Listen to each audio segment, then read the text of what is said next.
ఓం నమో భగవతే వాసుదేవాయ. ఓం నమో భగవతే వాసుదేవాయ. ఓం నమో భగవతే వాసుదేవాయ. ఓం అజ్ఞానతిమిరాంధస్య జ్ఞానాంజనశలాకయా చక్షురున్మీలితం येन తస్మై శ్రీగురవే నమః. श्रीचैतन्यमनोभीष्टं स्थापितं येन भूतले स्वयं रूपः कदा मह्यं ददाति स्वपदान्तिकं। वन्देऽहं श्रीगुरो श्रीयुतापदकमलं श्रीगुरून् वैष्णवांश्च श्रीरूपं साग्रजातं सहगणरघुनाथान्वितं तं सजीवं साद्वैतं सावधूतं परिजनसहितं कृष्णचैतन्यदेवं श्रीराधाकृष्णपादान् सहगणललिता श्रीविशाखान्वितांश्च। हे कृष्णा करुणा सिन्धु दीनबन्धु जगत्पते गोपेश गोपिकः कान्ता राधाकान्ता नमोऽस्तु ते। तप्तकाञ्चन गौराङ्गी राधे वृन्दावनेश्वरी वृषभानुसुते देवी प्रणमामि हरिप्रिये। वाञ्छाकल्पतरुभ्यश्च कृपासिन्धुभ्य एव च पतितानां पावनेभ्यो वैष्णवेभ्यो नमो नमः। नमो विष्णुपादाय कृष्णप्रेष्ठाय भूतले श्रीमते भक्तिवेदान्ता स्वामिन्यति नामिने। नमस्ते सारस्वते देवी गौरवाणी प्रचारिणे निर्विशेषशून्यवादी पाश्चात्यदेशतारिणे। जय श्री कृष्ण चैतन्य प्रभु नित्यानंद हरे राम अद्वैत गदाधर हरे राम श्रीवासादि कृष्ण गौरभक्तवृंद। हरे राम हरे कृष्णा कृष्ण कृष्ण हरे हरे हरे राम राम राम हरे हरे।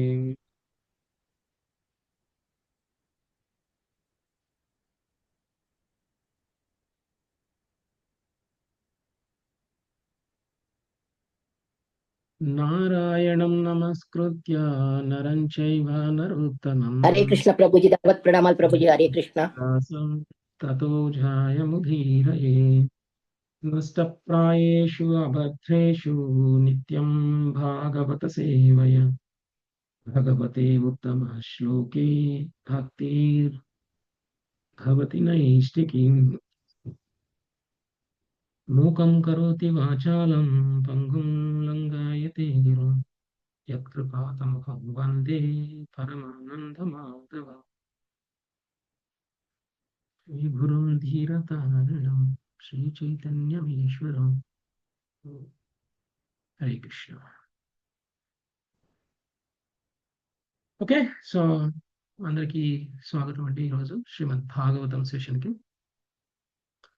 ఈరోజు మనం శ్రీమద్ భాగవతంలో 4వ స్కందం 27వ అధ్యాయాన్ని చూడబోతున్నాం. అందరికీ సరిగా వినిపిస్తుందా మాతాజీ? అందరికీ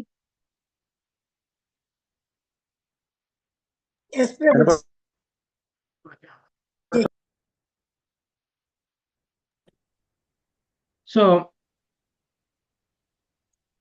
పురంజనుడి యొక్క కథని నారదుడు ప్రాచీన బర్హికి వివరిస్తున్నారు. యాక్చువల్గా ప్రాచీన బర్హికి వివరించాల్సినటువంటి అవసరం ఏమి వచ్చింది అనేటువంటిది కనుక మనం ఒకసారి చూసినట్లయితే, ప్రాచీన బర్హి మనలాగనే అనేక రకమైనటువంటి కర్మకాండ కార్యక్రమాల్లో పాల్గొని ఉన్నారు, పుణ్యకార్యాలే చేస్తున్నారు, కానీ అనేక రకమైనటువంటి యజ్ఞాలు యాగాలు చేస్తూ ఉన్నారు.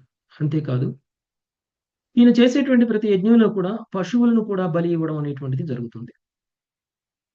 ఇలాంటి ఒక పరిస్థితుల్లో తన పుత్రులైనటువంటి ప్రచేతసులు యోగ సాధన కోసం వాళ్ళు అరణ్యాలకు వెళ్ళడం అనేటువంటిది జరిగింది. వాళ్ళు వచ్చేంత వరకు ఈయన రిటైర్ అవ్వకూడదు. ఈయన రిటైర్ అవ్వకుండా ఉన్నంత కాలం ఈయన ఇలాంటి యజ్ఞాలు యాగాలు అన్నీ చేస్తూనే ఉంటారు. ఇందులో తప్పేంటి అని మనం అనుకోవచ్చు. నిజానికి ఆయన చేస్తున్నటువంటి యజ్ఞము యాగము ఎందుకు చేస్తున్నారంటే కర్మకాండగా చేస్తున్నారు. ఒక యజ్ఞం అయిపోకముందే ఇంకొక యజ్ఞానికి ఏర్పాట్లు రెడీ అవుతూ ఉండేవి. ఒక్కొక్క యజ్ఞం కొన్ని నెలల పాటు, కొన్ని సంవత్సరాల పాటు జరిగేటువంటి యజ్ఞాలను కూడా చేస్తారు. ఒక్కొక్క యజ్ఞం చేయడానికి అనేక కష్టాలు లేకపోతే ధనము కూడా అవసరమవుతుంది. ఎంతో ధనము కూడా అవసరమవుతుంది. సో, ఇలాంటి యజ్ఞాలలో పశువులని బలి ఇస్తున్నారు. పైగా ఈ యజ్ఞాలు చేస్తున్నది తన భౌతిక సుఖం కోసం, తన భౌతిక లాభం కోసం. అంతేకాదు రాజ్యం మొత్తం కూడా చాలా సుఖంగా, సంతోషంగా ఉండడం కోసం ప్రాచీన బర్హి ఇలాంటి యజ్ఞాల్ని చేస్తున్నారు. ఒకవేళ ఇలానే చేస్తూ పోతూ ఉంటే ప్రాచీన బర్హి పరిస్థితి ఏమవుతుంది? ఆయన ఎక్కడికి వెళ్తారు? ఆయన ఏమైపోతారు? శరీర త్యాగం చేసిన తర్వాత ఆయన ఏమవుతారు? సో, చేసేటువంటి పని చూసేటువంటి వాళ్ళకి మంచిగానే కనిపించినప్పటికీ విశుద్ధ భక్తులు మాత్రం అలాంటి పనుల్లో ఉన్నటువంటి లోపాలని సహించలేరు. దానివలన నష్టపోతున్నటువంటి ఆ రాజుని, దానివల్ల నష్టపోతున్నటువంటి ఆ ప్రజలని కాపాడాలి అనేటువంటి ఉద్దేశంతో విశుద్ధ భక్తులు వాళ్ళని ఉద్ధరించేటువంటి ప్రయత్నం చేస్తారు. అలానే నారదుడు కూడా ఇక్కడికి రావడం అనేటువంటిది జరిగింది. ప్రాచీన బర్హి దగ్గరికి రావడం అనేటువంటిది జరిగింది. సో, నారదుడు ప్రాచీన బర్హికి "నువ్విలా చేస్తున్నావు. నువ్విలా చేస్తే తప్పు. దీనివల్ల నీకెలాంటి ఆధ్యాత్మిక ప్రయోజనము ఉండదు. నువ్వు నరకలోకాలకి వెళ్తావు. లేదు అనంటే ఉత్తమ లోకాలకి వెళ్తావు. నువ్వు చేసేటువంటి యజ్ఞం ఫలిస్తే ఉత్తమ లోకానికెళ్తావు. ఫలించకపోతే పశువులను బలి ఇచ్చినటువంటి కారణంగా నీకొచ్చినటువంటి పాపాలకి నువ్వు నరకలోకానికి వెళ్తావు" అని గనక ఒకవేళ చెప్పినట్లయితే ప్రాచీన బర్హి వింటాడా? మనం అందరం ఏదో ఒక పని చేస్తూ ఉంటాం. మనం చేసేది ఎవరైనా సరే సూటిగా తప్పు అని చెప్తే మనం అంగీకరిస్తామా? మన ఇగో హర్ట్ అవుతుంది. హ్మ్. మనం అందరం కూడా మనం చేసే పని ఆపం. పైగా మనకి చెప్పిన వాళ్ళకి తప్పు పడతాం. మనం చెప్పినటువంటి వాళ్ళు మనకి ఎవరైతే ఇది మంచి, ఇది చెడు అని చెప్తారో వాళ్ళనే తప్పు పడతాం. పైగా ఇంకా మనం ఏమని ఆలోచిస్తామంటే, ఉచిత సలహా ఇవ్వడానికొచ్చాడు. ఈయనకి ఏం లాభం లేకపోతే ఈయన నా దగ్గరకొచ్చి సలహా ఇస్తున్నాడు అని ఆలోచిస్తాం. మనం చేసేటువంటి పుణ్యకార్యం వల్ల మనకి పేరు, ప్రతిష్ట, పుణ్యం అన్నీ వస్తున్నాయి. ఇవన్నీ ఆపాలి అనేటువంటి కుట్రతో మన దగ్గరకొచ్చి ఇలాంటి పనులు చెయ్యొద్దు అని చెప్తున్నారు అని చెప్తాం. కానీ విశుద్ధ భక్తులు అవతల వాళ్ళు ఎలా అనుకుంటున్నారు, ఏమనుకుంటున్నారు అనేటువంటి దాంతో సంబంధం లేకుండా వాళ్ళని ఉద్ధరించేటువంటి ప్రయత్నమే చేస్తారు. ఒక్కొక్కసారి అవసరమైతే కఠోరమైనటువంటి మాటలు కూడా మాట్లాడతారు. అలానే నారదుడు కూడా. నారదుడు ఎవరి దగ్గరికి వెళ్లి ఎవరితో సాంగత్యం ఇచ్చినా సరే వాళ్ళు కర్మకాండ నుంచి లేకపోతే పాప జీవనం నుంచి వాళ్ళు విశుద్ధ భక్తి యోగంలోకి వచ్చి తీరాల్సిందే. కాబట్టి నారదుడు ప్రాచీన బర్హికి ఒక కథని చెప్పారు. ప్రాచీన బర్హికి నారదుడు చెప్పినటువంటి కథ కల్పితమైనటువంటి కథ. ఈ కల్పితమైనటువంటి కథలో కొన్ని క్యారెక్టర్‌ని సృష్టించారు. ఆ క్యారెక్టర్స్‌నందరిని సృష్టించిన తరువాత చివరికి కథంతా చెప్పడం అయిపోయిన తర్వాత నేను కథ చెప్పేసాను. నా పనయిపోయింది అని అనుకుంటే కుదరదు. కదండీ! మనం చాలా సందర్భాలలో ప్రచారం చేసే నిమిత్తం చిన్ని చిన్ని కథలు, పెద్ద పెద్ద కథలు ఎన్నో చెప్తూ ఉంటాం. కథ చెప్తే ప్రచారం అయిపోదు. ఆ కథ యొక్క సారాంశం ఏమిటి? ఆ కథ ద్వారా మనం తెలుసుకోవాల్సినటువంటి విషయం ఏమిటి? అనేటువంటి విషయాన్ని గనక మనం సారాంశాన్ని గనక మనం తెలియజేయకపోతే కథ చెప్పి కూడా వేస్ట్. సో, నారదుడు చెప్తున్నటువంటి ఈ కథ చాలా అద్భుతమైనటువంటి కథ. ప్రాచీన బర్హి స్థానంలో ఉన్నటువంటి మనలాంటి వాళ్ళందరికీ కూడా ఉద్దేశించబడినటువంటి కథ. నారదుడు ఒక క్యారెక్టర్ సృష్టించేశారు. ఆయన పురంజనుడు. పురంజనుడు అంటే ఎవరో కాదు. ఒక బద్ధ జీవుడు. ఒక బద్ధ జీవుడు అంటే మనలాంటి వాళ్ళు. శరీరాలను తీసుకున్నటువంటి ఆత్మలు. ఈ పురంజనుడు సుఖాల కోసం, సంతోషాల కోసం ప్రపంచం మొత్తం తిరుగుతూ, తిరుగుతూ నవద్వారపురం అనేటువంటి గ్రామానికి రావడం అనేటువంటిది జరిగింది. ఇది ఆహ్, పాంచాల నగరంలో ఉంది. ఈ నవద్వారపురం అంటే ఏమీ కాదు. మన శరీరమే. నవరంధ్రాలను కలిగి ఉన్నటువంటి ఈ యొక్క శరీరం. తిరిగి, తిరిగి, తిరిగి, తిరిగి ఈ పురంజనుడు ఇక్కడ ఆగిపోయాడు. ఏమనిపించింది? ఆహా! ఇది సరి అయినటువంటి ప్రదేశం నాకు. నేను చక్కగా ఎంజాయ్ చేయొచ్చు. నాకు చక్కగా ఉంటుంది. అన్ని రకాల ఆనందాలని ఇక్కడ నేను పొందవచ్చు అని అనుకుంటున్నాడు. అలాంటి పురంజనుడు ఈ నవద్వారపురంలోకి వచ్చి వివాహం చేసుకున్నాడు పురం పురంజనితో. పురంజనుడు వివాహం ఎవరితో చేసుకున్నాడు? పురంజనితో. ఆ పురంజని ఎవరు? ఆ పురంజని బుద్ధి. ఓకే. ఆత్మకి భార్య బుద్ధి. ఆత్మ భర్త అయితే భార్య బుద్ధి. ఈ బుద్ధి ఉత్తమ చేతనము లేదంటే అధమ చేతనము రెండిట్లో ఏదో ఒకదాన్ని కలిగి ఉంటుంది. మంచి సలహాలు ఇవ్వచ్చు, చెడ్డ సలహాలు ఇవ్వచ్చు. ఒక భర్త భార్య ఇచ్చినటువంటి మంచి సలహాలను గనక పాటించి భార్యతో సహా ఆధ్యాత్మికంగా పురోగమించడానికి గనక ప్రయత్నం చేసినట్లయితే తన జీవితాన్ని సార్థకత చేసుకున్నట్లు అవుతుంది. వైదిక సంస్కృతి ప్రకారంగా వివాహము అనేటువంటిది ఒకరికొకరు తోడ్పడి ఆధ్యాత్మికంగా పురోగమించటం కోసం, అంతేకాని ఇంద్రియ భోగం చేయటం కోసం కాదు. భర్త భార్య యొక్క ఆధ్యాత్మిక పురోగతికి సహాయపడాలి. భార్య భర్త యొక్క ఆధ్యాత్మిక పురోగతికి సహాయపడాలి. ఇందుకోసం వివాహం. కేవలం ఇంద్రియ భోగం కోసం మాత్రమే వివాహం కాదు. సో ఆ విధంగానే పురంజనిని వివాహం చేసుకున్నటువంటి ఈ పురంజనుడు తన వివాహ లక్ష్యాన్ని మర్చిపోయాడు. తన జీవిత లక్ష్యాన్ని మర్చిపోయాడు. కేవలం ఇంద్రియ భోగం కోసం మాత్రమే నేను ఈ శరీరంలోకి వచ్చాను అనేటువంటి భావనలో తనకున్నటువంటి నవద్వారపురంలో ఉన్నటువంటి నవద్వారాల ద్వారా ఒక్కొక్క ద్వారంలో నుంచి భార్యను తీసుకుని బయటికి వెళ్తాడు. ఒక్కొక్క రకమైనటువంటి ఎంజాయ్మెంట్ చేస్తాడు. ఏమిటండి ఈ నవద్వారాలు అంటే మనకున్నటువంటి ఇంద్రియాలు. ఒక్కొక్క ఇంద్రియం ద్వారా ఒక్కొక్క రకమైనటువంటి ఎంజాయ్మెంట్. ప్రతిరోజు ఎంజాయ్మెంట్ చేస్తూనే ఉంటాడు. సో ఈ విధంగా ప్రతిరోజు ఎంజాయ్మెంట్ చేస్తూ ఒకసారి తన భార్య ఏం చెప్పినా వినకుండా, అంటే బుద్ధి చెప్పిన మాట వినకుండా వేటకు వెళ్ళాడు పురంజనుడు. పురంజనుడు ఈ నవద్వారపురానికి రాజు. ఈ పాంచాల నగరానికి రాజు. అయితే ఈ వేటకు వెళ్ళినటువంటి ఈ పురంజనుడు బుద్ధి చెప్పిన మాట వినలేదు. ఒక్కొక్కసారి బుద్ధి మంచి సలహాలు కూడా ఇస్తుంది. యాక్చువల్‌గా అయితే పురంజనుడు చెడ్డవాడేం కాదు.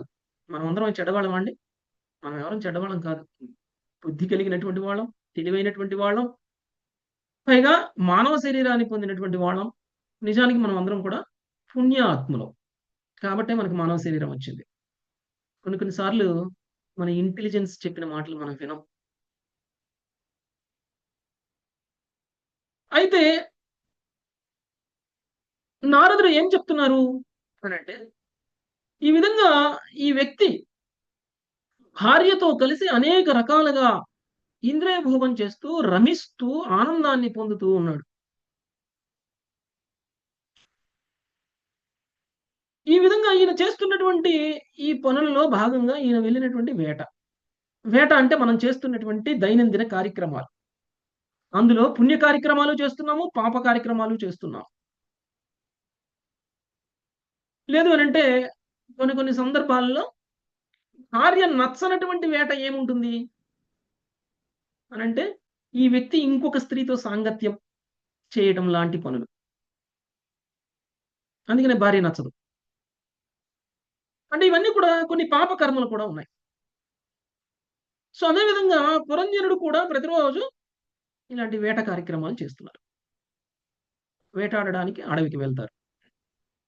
అలసిపోయి తిరిగి వస్తారు.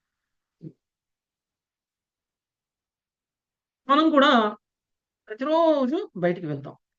ఏదో ఒక పని మీద. వ్యాపారము, లేకపోతే వ్యవసాయమో, లేకపోతే ఉద్యోగమో ఏదో ఒక పని మీద మనం బయటికి వెళ్తాం. అలసిపోయి సాయంత్రానికి తిరిగి వస్తాం. తిరిగి వచ్చే సమయానికి భార్యకి అలక. ఎందుకు భార్యకి అలక? నేను చెప్పిన మాట వినలేదు. నేను చెప్పిన పని చేయలేదు. నాకు ఇష్టం లేని పని చేశాడు. ఇలాంటి ఒక అలక.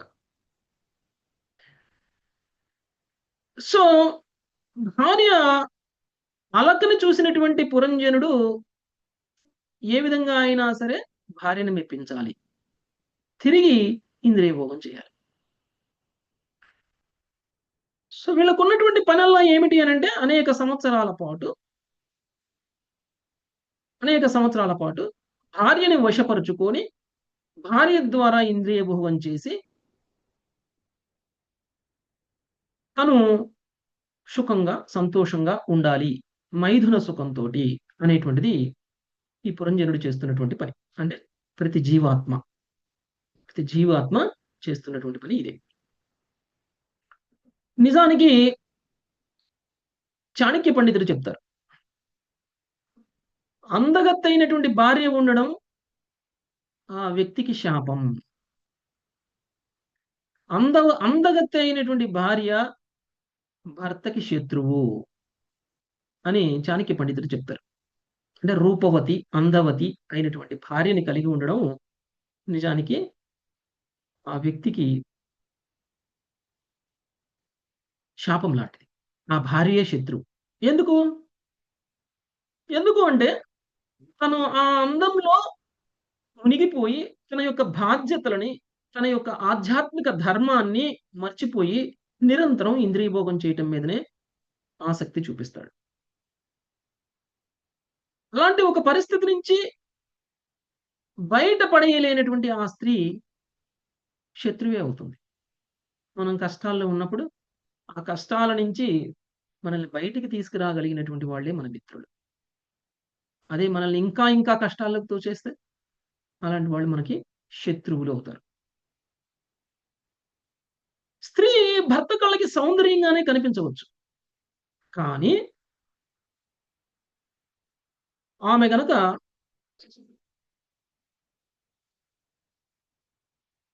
కొంత ఇంకొన్ని సందర్భాలలో నిజానికి స్త్రీ సౌందర్యవతి కాకపోవచ్చు కూడా. కానీ భర్త కళ్ళకి స్త్రీ సౌందర్యంగానే ఉంటుంది. అది కూడా ఒక రకమైనటువంటి భగవంతుడు సృష్టించినటువంటి మాయ, భగవంతుడు సృష్టించినటువంటి ఒక పరిస్థితి మనందరికీ.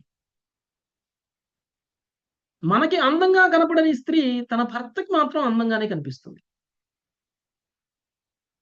సో ఏది ఏమైనా భార్య ద్వారా ఇంద్రియ భోగం చేయటము అనేటువంటిది కేవలం అదే కర్మగా పెట్టుకొని వాళ్ళు అల్పజ్ఞులుగా వాళ్ళు ఈ భౌతిక జీవితాన్ని గడుపుతూ ఉన్నారు. ఇంకా ఈ ఇంద్రియ భోగం చాలదు అని, ఇంకా ఇంద్రియ భోగం కావాలి, నా ఇంద్రియాలు పటుత్వంగా ఉండాలి, నా ఆరోగ్యం చాలా గొప్పగా ఉండాలి, నేను ఇంకా ఇంకా ఇంద్రియ భోగం చేయాలి అనేటువంటి భావంలో ఇంకా యజ్ఞాలు, ఇంకా యాగాలు, ఇంకా పుణ్యకార్యాలు, ఇంకా దానాలు, ఇంకా ధర్మాలు, ఇంకా తపస్సులు ఇవి కూడా చేస్తున్నాం. నిజానికి నారదుడి ఉద్దేశం ప్రకారంగా మనం చేస్తున్నటువంటి ఈ యజ్ఞాలు, ఈ యాగాలు, ఈ తపస్సులు, ఈ దానాలు, ఈ పుణ్యకార్యాలు మన ఆధ్యాత్మిక పురోగతికి అవరోధాలు. మనం యాక్చువల్‌గా చేస్తున్నటువంటి పాపకర్మలు ఎలా అయితే మన ఆధ్యాత్మిక పురోగతికి అవరోధాలో, అదే విధంగా మనం చేస్తున్నటువంటి పుణ్యకర్మలు కూడా ఆధ్యాత్మిక పురోగతికి అవరోధాలే. ఇది నారదుడి ఉద్దేశం. అంతేకాదు, ఇది భాగవత ధర్మం కూడా. అందుకనే నారదుడు ప్రాచీన బర్హిని ఆపాలి అనేటువంటి ప్రయత్నం చేస్తున్నారు. కాబట్టి బాధ్యతారహితమైనటువంటి పాప జీవనం కన్నా కానీ కుటుంబ జీవనం శ్రేష్టమైనది. కానీ కుటుంబ జీవనంలో భర్త భార్యకు వశుడైనతో లౌకికమైనటువంటి జీవన ఆసక్తికి కారణంగా భవబంధాలని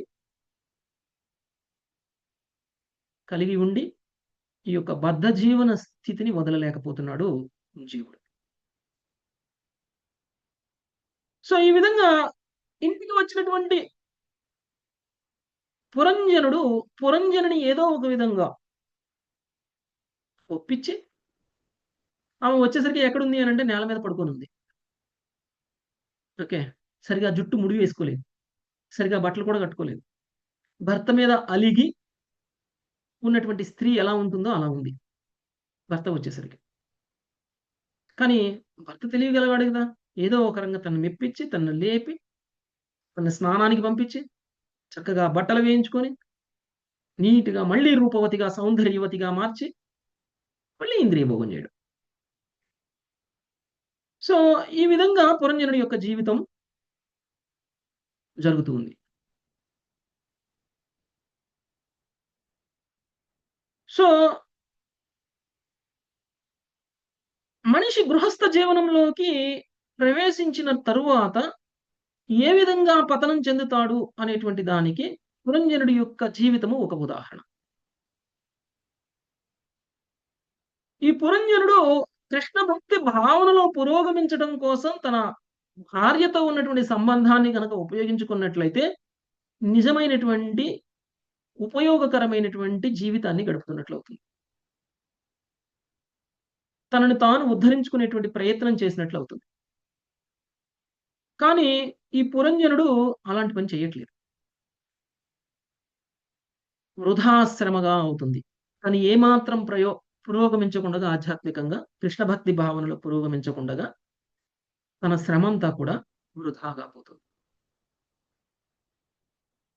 సో, నిజానికి పురంజనుడు తెలివి తక్కువవాడా? కాదు. తెలివిగలవాడైనటువంటి పురంజనుడు కూడా తన భార్య యొక్క భుజాలని తలగడగా చేసుకొని ఎప్పుడు తన భార్యతోనే పడుకొని స్త్రీయే పరమ లక్ష్యం. భార్య తప్ప వేరే లక్ష్యం నాకు లేదు అనే విధంగా భావిస్తూ తమోగుణంలో తన యొక్క స్వరూప అనుభూతిని కోల్పోయాడు. స్వరూప సిద్ధిని పొందేటువంటి ప్రయత్నాలని మానేశాడు. భగవంతుడి గురించి, తన గురించి తెలుసుకునేటువంటి ప్రయత్నాలు పూర్తిగా లేవు. నిజానికి మనందరి జీవితంలో కూడా అదే జరుగుతుంది. మనం పుట్టినప్పటి నుంచి కూడా మనకి ఆధ్యాత్మిక జీవనం గురించి తెలియచేసే వాళ్ళు లేకుండా పోయారు. కారణం తల్లిదండ్రులే ఆధ్యాత్మికంగా లేకపోతే పిల్లలు ఎలా ఆధ్యాత్మికంగా ఉంటారు? తల్లిదండ్రులే ఇంద్రియ భోగం చేస్తుంటే పిల్లలు ఎలా ఇంద్రియ భోగం చేయకుండా ఉంటారు? తల్లిదండ్రులు పిల్లలకి నేర్పుతున్నది ఏంటి? నిరంతరం ఇంద్రియ భోగం. అందుకోసం అవసరమైనటువంటి కష్టం. అందుకోసం ఉద్యోగాలు. అందుకోసం చదువులు. అందుకోసం శ్రమ. కాలేజీలో ఫస్ట్ రావాలి. మంచి ర్యాంక్ రావాలి. పెద్ద పెద్ద కంపెనీల్లో ఉద్యోగం సంపాదించాలి. లక్షలు సంపాదించాలి. ఒక ఉద్యోగం తర్వాత ఇంకొక ఉద్యోగం. ఒక పని తర్వాత ఇంకొక పని. తర్వాత వివాహం చేసుకోవాలి. తర్వాత అందమైన భార్యను పొందాలి. అందమైన పిల్లల్ని పొందాలి. మళ్ళీ వాళ్ళ సౌకర్యాలు, వాళ్ళ సుఖాలు. ఇవి తప్ప మనం ఏమైనా నేర్పుతున్నామా మన పిల్లలకి? కొద్దిసేపైనా కానీ ఆధ్యాత్మికంగా లేదు గడపండి. కొద్దిసేపైనా సరే ఒక మాల జపం చేయండి. ఎవరు ఏ పిల్లలకి చెప్తున్నారు? ఎవరు చెప్పట్లేదు. సో, ఈ విధంగా మనం ఏం చేస్తున్నామో మన తరువాత తరాల వాళ్ళు కూడా అదే చేసేటువంటి పరిస్థితిలో మనము ప్రస్తుతానికి దిగజారిపోయి ఉన్నాం. భగవదానుభూతి గురించి, లేకపోతే ఆత్మానుభవం గురించి మన కాలేజీల్లో, మన స్కూళ్ళల్లో సబ్జెక్టులు లేవు. మన ఇంట్లో నేర్పేవాళ్ళు లేరు. సో, ఈ విధంగా ప్రస్తుత నాగరికత పతనం చెందింది పురంజనుడిలాగా. కాబట్టి మనం అందరం ఎవరండి? పురంజనులము. మనమందరం కూడా పురంజనులమే. పురంజనులలా మనం కూడా ఇలానే ఉన్నాం. ఒకవేళ మనకున్నటువంటి తెలివితేటలతో మనకు అన్ని రకాల తెలివితేటలు ఉండి కూడా మనం ఈ విధంగా మైథున సుఖానికి, ఇంద్రియ భోగానికి అలవాటు పడి కర్మయుతంగా చేస్తున్నటువంటి యజ్ఞాలు, యాగాలు, పుణ్యకార్యాలు చేస్తూ ఇంకా ఇంకా మైథున సుఖం కావాలి అని కోరుకుంటూ మన పాప జీవనానికి కారణమవుతున్నాం. మనం చేస్తున్నటువంటి బద్ధ జీవనానికి కారణమవుతున్నాం.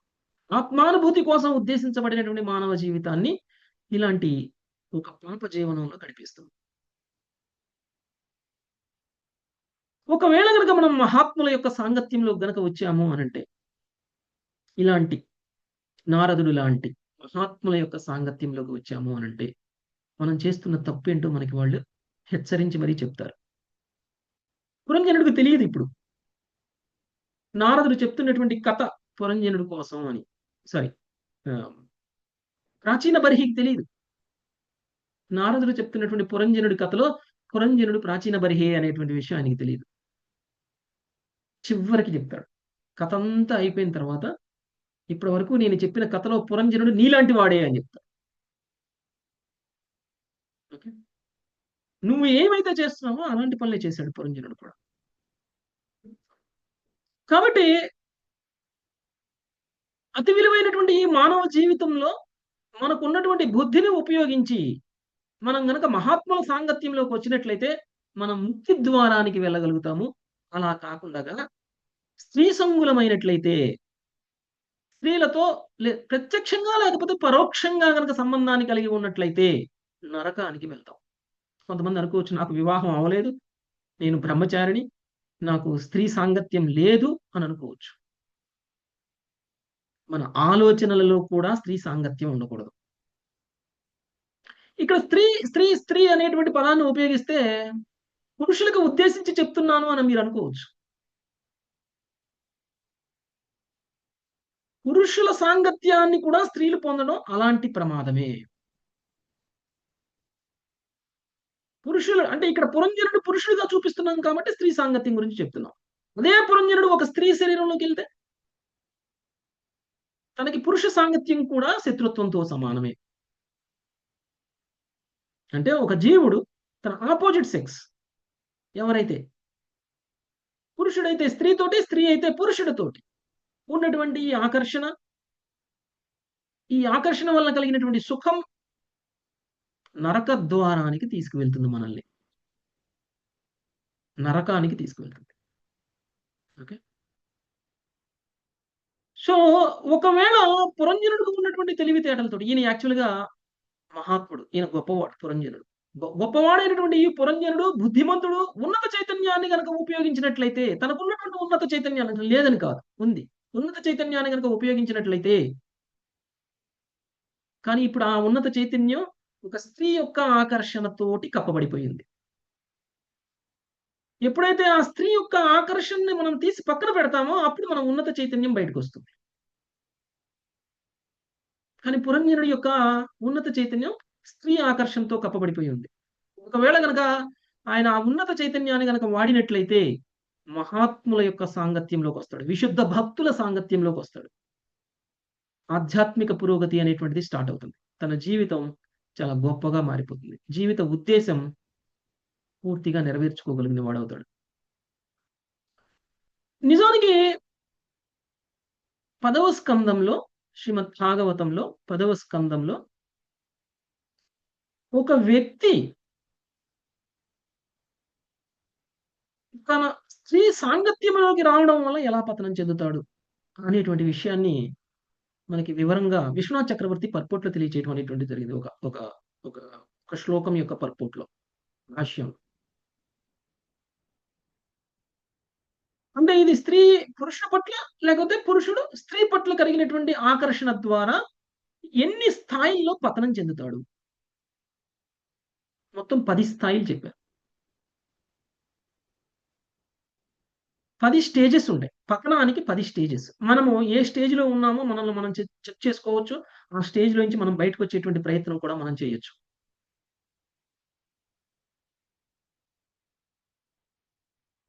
ఓకే, సో మొదటి స్టేజ్ చక్షురాగ. పతనం చెందడానికి మొదటి స్టేజ్ చక్షురాగ.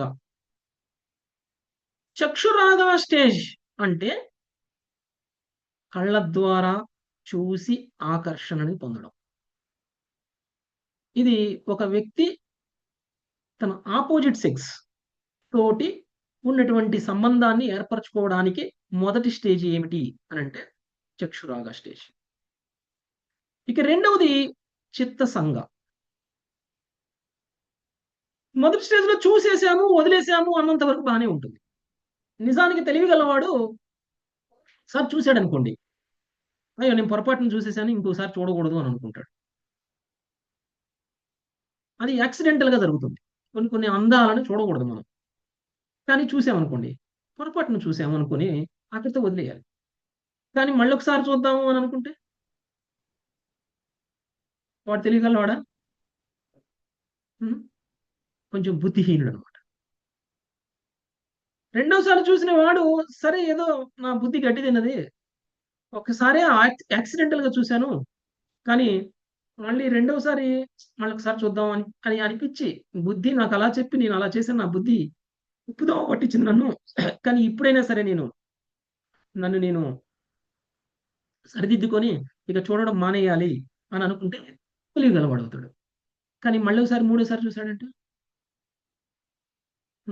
ఆ అందాన్ని చూడాలి అని మళ్ళీ అనిపించి మళ్ళీ మూడోసారి చూసాడంటే నిజంగా బుద్ధిహీనుడు. ఇంకా వ్యసనమే. అలాంటి వాళ్ళని ఎవరు రక్షించలేరు.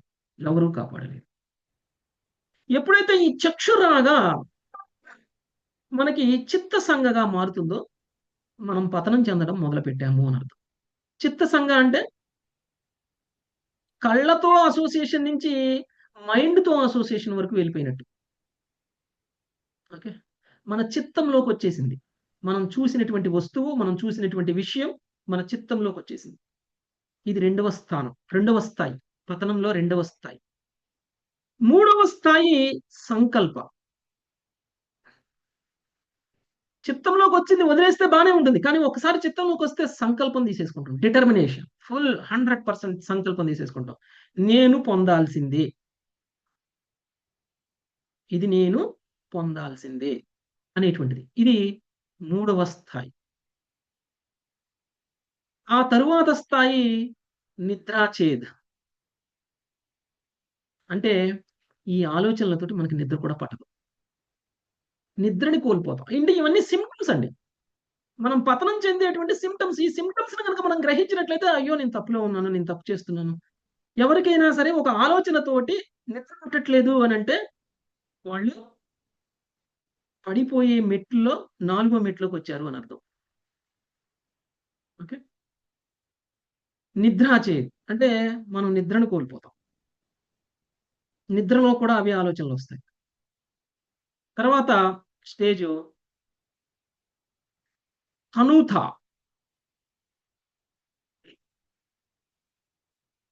తనూథ అంటే అప్పటికి పిచ్చి, పిచ్చి పట్టడం. ప్రేమలో పిచ్చి పట్టింది అంటారు చూసారా? అలాంటి స్థాయన్నమాట. అంటే ఇక ఏ పరిస్థితుల్లో అయినా సరే ఇంక వాడి డిటర్మినేషన్‌ని మనం మార్చలేమిక. వాడు ఏమైనా చేస్తాడు.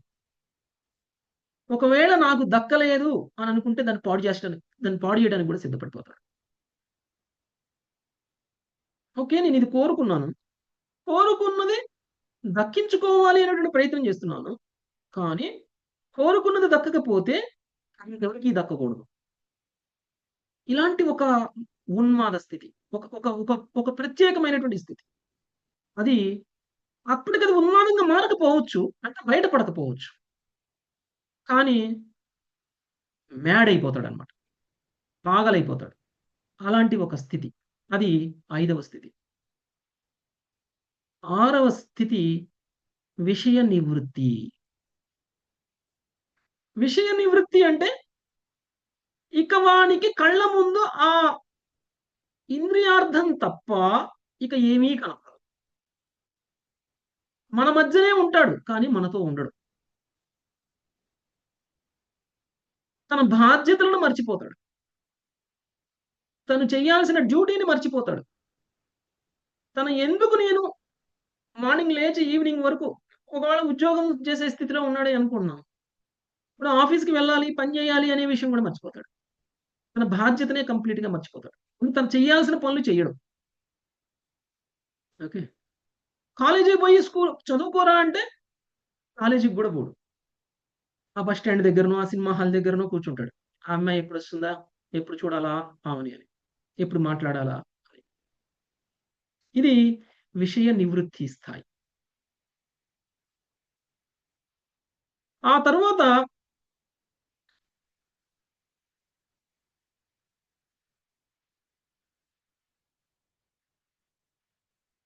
తపన అంటే ఆహ్, ఆ స్థాయిలో ఇక చివరికి తను ఆహ్, ఉన్మాద స్థాయికి ఒక మెట్టు ముందు. ఒక స్థాయి ముందు. ఓకే. ఆ తరువాత 8వ స్థాయి ఉన్మాదం. ఇక ఉన్మాదుడయ్యాడు అనంటే పిచ్చివాడైపోతాడు. పిచ్చివాడు. పిచ్చివాడు. ఇంక ఏమైనా చేయడానికి సిద్ధపడినట్టు. 9వ స్థాయి మూర్ఛ. మూర్ఛ అంటే ఆ అందాన్ని చూసి మూర్ఛపోవడం. ఆ అందాన్ని చూసి స్టన్ అయిపోవడం. యాక్చువల్‌గా గోపికల విషయంలో ఈ వర్ణన విశ్వనాథ్ చక్రవర్తి చేస్తున్నారు. కృష్ణుడిని చూడగానే ఇలా అయిపోయారు వాళ్ళు. ఫస్ట్ సైట్‌లో. ఓకే. విశ్వనాథ్ చక్రవర్తి ఠాకూర్‌లు మనకి ఈ విషయాన్ని భౌతికంగా రిలేట్ చేస్తూ ఏ విధంగా మనం పోతున్నాం. చూసి ఇలాంటి 9వ స్థాయికి డైరెక్ట్‌గా ఎవరైనా ఎళ్ళగలుగుతారా? యాక్చువల్‌గా ఒకటవ స్టేజి, రెండవ స్టేజి, మూడవ స్టేజి అవన్నీ వదిలేసి డైరెక్ట్‌గా 9వ స్టేజికి మనం గనక వెళ్ళగలిగితే గోపికలు వెళ్లారు. కృష్ణుడిని ఇలా చూడగానే మూర్ఛ. స్టన్ అయిపోతారు. ఆహా! ఎంత అందం కృష్ణుడిది అని. ఓకే. ఆ తరువాత మృత్యువు 10వ స్థాయి. డెత్. మరణం. ఓకే. 10 స్థాయిలు పతనం చెందుతాం. సో, ఈ విధంగా పురంజనుడు కూడా తన ఆత్మజ్ఞానాన్ని మర్చిపోయి స్త్రీ గురించే సదా హృదయంలో సెయ్య వేశాడు. ఓకే. ఇంట్లో పడక వేస్తే బానే ఉంటుంది. కానీ హృదయంలో పడక వేస్తే అది ఇంకా ప్రమాదకరమైనటువంటి పరిస్థితి. ఓకే. అలాంటి హృదయంలో సెయ్య వేసి ఆ సెయ్య మీద ఆమెని పడుకోబెట్టాడు. అంటే పర్మనెంట్‌గా ఉంచేసాడన్నమాట హృదయంలో స్త్రీని. పర్మనెంట్‌గా. ఆ హృదయంలో ఉండాల్సింది ఎవరండి? ఆ! భగవంతుడు ఉండాల్సినటువంటి హృదయంలో ఒక స్త్రీని పడుకోబెట్టేసాడు. ఓకే. అలా చేసినటువంటి వ్యక్తి కేవలం మైదన భోగం మాత్రమే చేస్తూ ఆత్మానుభూతికి అనర్హుడైపోయాడు. అయోగ్యుడైపోయాడు. ఓకే. సో, ఈ పరిస్థితిలో తన హృదయం నిండా కామవాంఛ, భార్యతో మైథున భోగం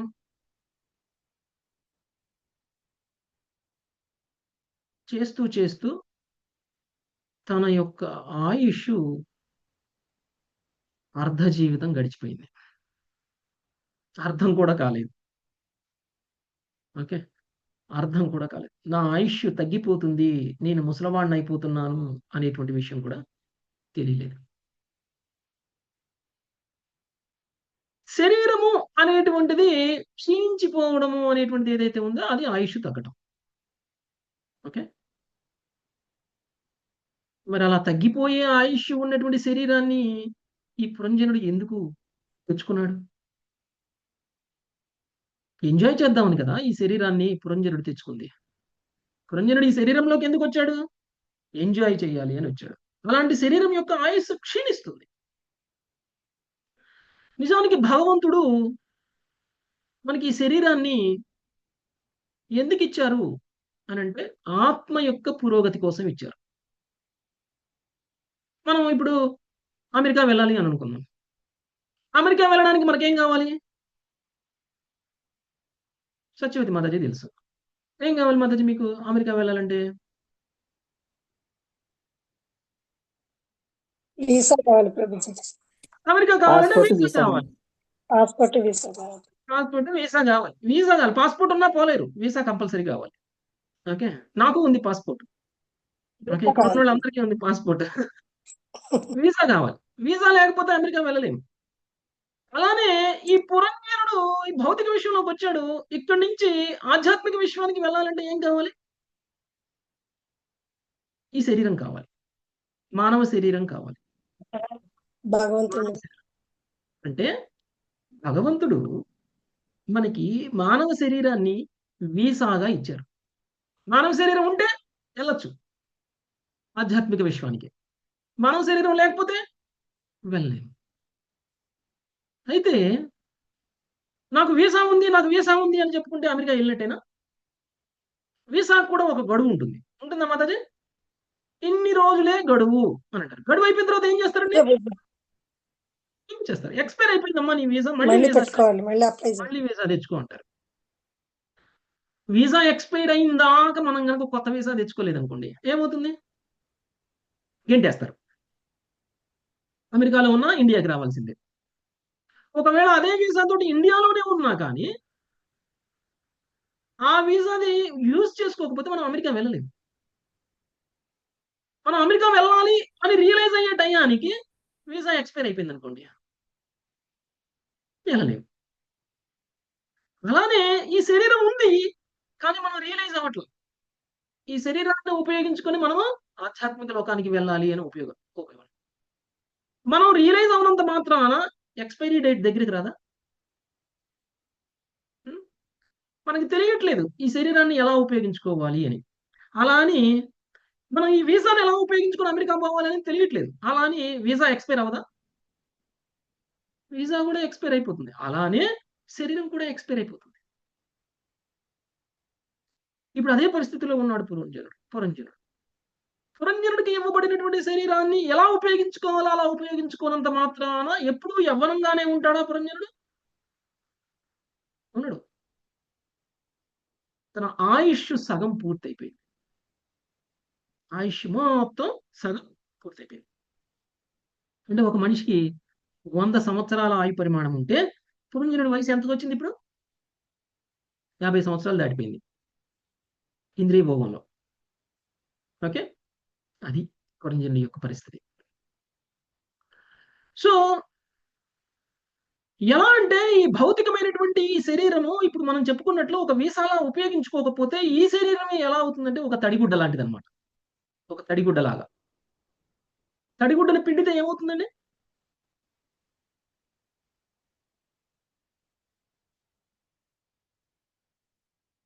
తడిగుడ్డను పిండితే ఏమొస్తుంది? వాటర్ వస్తుంది ప్రభుజీ, ఆ? నీళ్ళు వస్తాయి. నీళ్ళు వస్తాయి. వస్తుంది ప్రభుజీ. ఇంకా పిండితే చిరిగిపోద్ది. ఇంకా పిండితే ఒక లెవెల్ వరకు నీళ్ళు వస్తాయి మాతాజీ. ఆ తర్వాత వస్తాయి నీళ్ళు. ఆ తర్వాత నీళ్లు రావు, ఎండిపోతుంది. అలానే ఈ శరీరం కూడా ఇంద్రియ భోగాన్ని పిండుతూ ఉన్నాం. ఎంతవరకు పిండుతాం? ఇంద్రియాల పటుత్వం అయిపోయేంత వరకు పిండుతాం. ఓకే, ఇంకా పిండాలి అని ప్రయత్నం చేస్తాంటే ముసలివాడైన తర్వాత కూడా ఇంకా కావాలి. రావు. ఇంద్రియ భోగం చెయ్యాలనుకుంటా కుదరదు. అంటే ముసలివాడైనటువంటి వ్యక్తికి కోరికలు ఉండవా అంటే ఉండవని కాదు. అలాంటి కోరికలే యవ్వనంలో ఉన్నప్పుడు ఎలాంటి కోరికలు ఉంటాయో అలాంటి కోరికలే ముసలితనంలో వచ్చిన తర్వాత కూడా ఉంటాయి. నేను ఇంకా మైదన భోగాన్ని అనుభవించాలి, నాకు ఇంకా ఇంద్రియ భోగం కావాలి అనేటువంటి భావనలోనే ఉంటాడు. కానీ పిండితే నీళ్లు రావు. ఓకే, అంటే ఇంద్రియ భోగం చెయ్యాలి అనే కోరికే ఉంటుంది, కానీ ఇంద్రియ భోగం చెయ్యలేడు. ఎందుకు? ఇంద్రియాలలో బలం కోల్పోతాడు. ఇంద్రియాలలో బలాన్ని కోల్పోతాడు. సో ఆ విధంగా పురంజనుడు తన శరీరాన్ని పిండుతా ఉన్నాడు ఇంద్రియ భోగంలో. వయసు అయిపోయింది. ఓకే,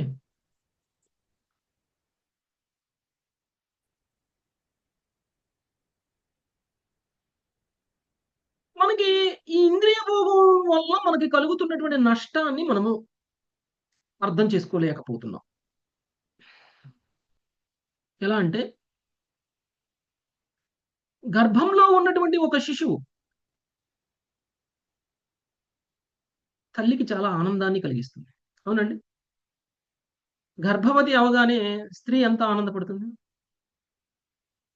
తల్లిదండ్రులు చాలా ఆనందపడతారు. కానీ అదే ఆనందం ఇంకొక రోజు మనకది విపరీతమైనటువంటి ఆల్మోస్ట్ ఒక మృత్యువు దగ్గరికి తీసుకువెళ్ళినప్పుడు వచ్చేటువంటి బాధ ఎంతైతే ఉంటుందో అంత బాధని ఇస్తుంది అనే విషయాన్ని మనకి గర్భవతి అయిన స్టార్టింగ్ లో అర్థమవుతుందా? తెలుస్తుందా? ఆ ఆనందాన్ని ప్రస్తుతం గర్భవతులం అయ్యాము కాబట్టి ఆనందపడాలి. కానీ రేపొద్దున ప్రసవం జరిగేటప్పుడు వచ్చేటువంటి పెయిన్ ఏదైతే ఉంటుందో, ఆ పెయిన్ గురించి అంచనా కూడా లేదు. ఓకే. అలానే ఇంద్రియ భోగం కూడా. ఇంద్రియ భోగం చేసేటప్పుడు కలిగినటువంటి ఈ ఆనందం ఏదైతే ఉందో, భవిష్యత్తులో ఈ ఇంద్రియ భోగం వల్ల కలిగేటువంటి బాధ ఏదైతే ఉందో, అది కూడా మనల్ని మర్చిపోయేలా చేస్తుంది. భవిష్యత్తులో అదే ఇంద్రియ భోగం ఎంత బాధను మనం కలిగించబోతుంది, ఎలాంటి పరిస్థితుల్లో మనం ఉండబోతున్నాం అనేటువంటి దాన్ని కూడా మనం మర్చిపోతాం.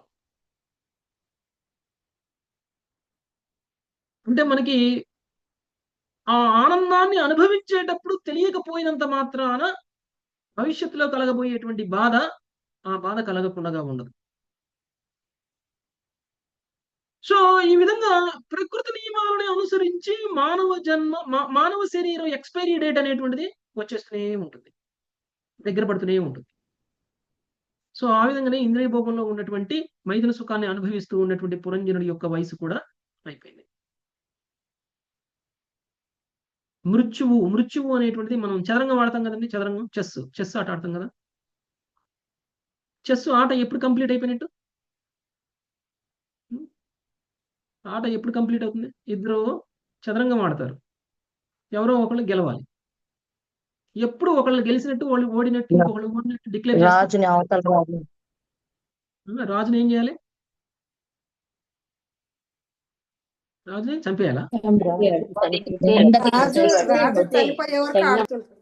ఆ, లేకపోతే సైనికులనే అందరు పో చెక్మేట్ అంటారు. రాజుని రౌండ్ అప్ చేసేసి చెక్మేట్ ఆట అయిపోయింది. రాజుని రౌండ్ అప్ చెక్ చేసేయడం. రాజుని రౌండ్ అప్ చేసేయడం. చెక్మేట్. మృత్యు అనేది చెక్మేట్ అన్నమాట. మనం ఎత్తులు, పై ఎత్తులు ఎన్నో వేస్తాం జీవితం మొత్తం. అది అనుభవించాలి, ఇది అనుభవించాలి, ఇది అనుభవించాలి, అది అనుభవించాలి అని. ఓకే. అలా చేయాలి, ఇలా చేయాలి. చివరికి ముసలితనం వచ్చినప్పుడు కూడా ఆలోచనలు చేస్తూ ఉంటాం. అనుభవించేటువంటి శక్తి లేకపోయినా, ఇంద్రియ భోగం చేసేటువంటి సామర్థ్యం లేకపోయినా కానీ ప్లాన్లు మాత్రం ఆగుతాయా? ఏ మాత్రం చెక్మేట్ ఎప్పుడవుతుంది? ఎవరు చేస్తారు మనల్ని చెక్మేట్? మృత్యు. ఒక్కసారి మృత్యు వచ్చిందంటే మనకి ఎలాంటి ప్లాన్స్ ఉన్నా మనం ఏం చేయలేము ఇంకా. చెక్మేట్ అయిపోయాం అక్కడ. ఓకే. అంటే ఒకవేళ మనల్ని ఎవరు చెక్మేట్ చేయకుండా ఉండాలి అంటే మనం ఏం చేయాలి? ఇప్పుడు మీరు ఆడుతున్నారు. చదరంగం ఆడుతున్నారు. ప్రత్యర్థిని మీరు చెక్మేట్ చేయాలి అని అనుకున్నప్పుడు ప్రత్యర్థి మిమ్మల్ని చెక్మేట్ చేయలేరు. అవునా కదా? మీరు చదరంగంలో మీరే చెక్మేట్ చేయాలి అని అనుకున్నప్పుడు అవతల వాడు డిఫెన్స్‌లోకి వెళ్ళిపోతాడు. నన్ను నేను చెక్మేట్ చేసుకోకుండా ఎలా ఉండాలా అని మాత్రమే ఆలోచిస్తాడు కానీ, ఆ డిఫెన్స్‌లో మనల్ని చెక్మేట్ చేయలేడు. కదా! అంటే ఇప్పుడు ఈ మృత్యువు అనేటువంటి చెక్మేట్ మనకి రాకముందే మనమే మృత్యువుని జయించాలి. మనమే మృత్యువుని జయించడం అంటే ఎలా సాధ్యమవుతుంది? మనమే మృత్యువుని జయించాలి. ఎప్పుడైతే మనం మన శరీరాన్ని ఒక భౌతికమైనటువంటి పదార్థము అని భావిస్తామో, ఇది పంచభూతాలతో తయారు చేయబడినటువంటిది అని తెలుసుకోగలుగుతాము. నేను ఈ శరీరం కాదు అని తెలుసుకోగలుగుతాము. ఆత్మానుభవం గనక కలిగినట్లయితే మనల్ని ఎవరైనా చెక్‌మేట్ చేయగలరా?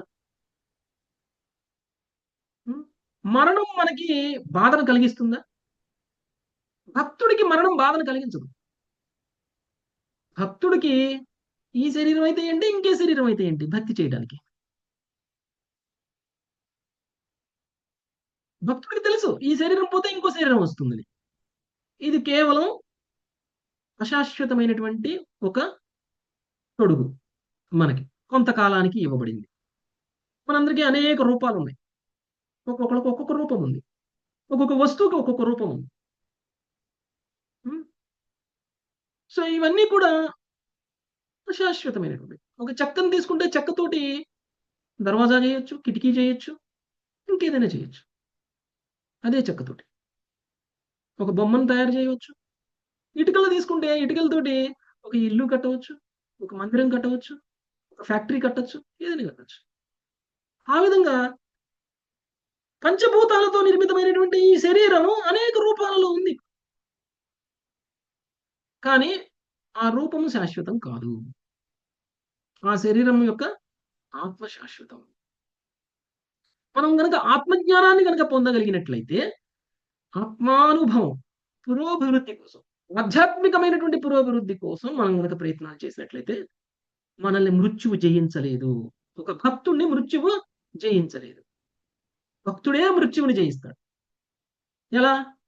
జన్మ మృత్యు లేనటువంటి స్థితికి గనక భక్తుడు వెళ్ళగలిగితే ఎవరిని చెక్మేట్ చేసినట్టు? మృత్యువు మనల్ని చెక్మేట్ చేసినట్ట, మనం మృత్యువుని చెక్మేట్ చేసినట్ల కదా. మనం చెక్మేట్ చేసాం మృత్యువుని. సో మనం చెక్మేట్ అవ్వకూడదు అంటే మనం ఏం చేయాలి? మనమే చెక్మేట్ చేయాలి. ఓకే, మనమే చెక్మేట్ చేయాలి. సో అది మనం తెలుసుకోవాలి. అదే ఆ చెక్మేట్ చేసే ప్రాసెస్ ఏదైతే ఉందో అదే కృష్ణ భక్తి భావం. ఎప్పుడైతే మనం కృష్ణ చైతన్యంలోకి వస్తామో అప్పుడు మనం జయిస్తాము మృత్యువుని. ఓకే, మన మన యొక్క మన యొక్క మైండ్ ఎలా ఉంటుందంటే, మన మైండ్ని కొన్ని సందర్భాల్లో ఒక కోతితోటి కంపేర్ చేస్తారు. ఓకే, నిజానికి మైండ్ ప్రెషర్ కుక్కర్ లాంటిది. ప్రెషర్ కుక్కర్ లాంటిది.